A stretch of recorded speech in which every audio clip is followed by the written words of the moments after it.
सभी को प्रणाम। जलनेति एक प्राकृतिक तकनीक है।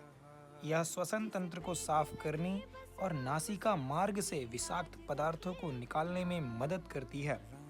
जलनेति के अनेक फायदे हैं। नाक के रास्ते साइनस और बलगम को हटाने में मदद करती है। सर्दी, साइनसाइटिस और एलर्जी से राहत दिलाती है। निमोनिया, ब्रोंकाइटिस और अस्थमा जैसी सांस की गंभीर बीमारियों को सही करने की क्षमता रखती है। कान, नाक और गले से जुड़ी समस्याओं को दूर करती है।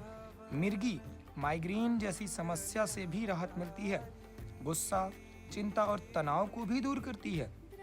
इसे आसानी से करने के लिए आप हमसे संपर्क कर सकते हैं। कमेंट करें आपको कैसा वीडियो चाहिए। लाइक करें, शेयर जरूर करें जिससे लोग